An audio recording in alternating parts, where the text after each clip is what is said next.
দিচ্ছি, কিন্তু তুমি বোঝাতে পারছো না, এখন আমার দোষ দিচ্ছ। তাই না? আমি বুঝতে পারছি না। গম্ভীরভাবে বলতে হবে, যে একটা গম্ভীরতা প্রয়োজন সেটা তো তোমার কণ্ঠে পাচ্ছি না। তাহলে কি হলো? বললাম কি করবো না আসলে। কিরে ওইখানে দাঁড়িয়েছিস কেন? এদিকে আয়। ও কথা বলতে পারে না তাই না? শুধু বলতে না, শুনতেও পায় না। ওকে দেখে বোঝা যায় আল্লাহ কত রকম ভাবে মানুষকে সৃষ্টি করে দুনিয়াতে পাঠিয়েছে।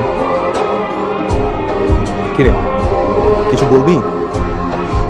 বল।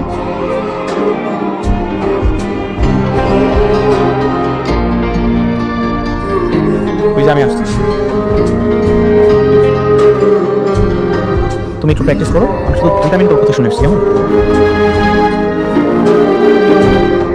কি হয়েছে? গতকাল রাতে আমি তোমাকে টেক্সট করেছিলাম, রিপ্লাই দাও না কেন? আমি বোধহয় একটু ব্যস্ত ছিলাম, কলও দিয়েছিলাম, অন্য কলে ছিলাম। একটা ইম্পর্টেন্ট কল অ্যাটেন্ড করছিলাম, তো দ্যাটস আমি তোর জন্য রেসপন্স করতে পারি নাই। আচ্ছা ঠিক আছে, আমি নেক্সট টাইম তুই যখন আমাকে কল দিবি তখন আমি দেখবো, যখন টেক্সট করি সেগুলো ঠিকঠাক মতো রেসপন্স করবো। কেমন? ঠিক আছে?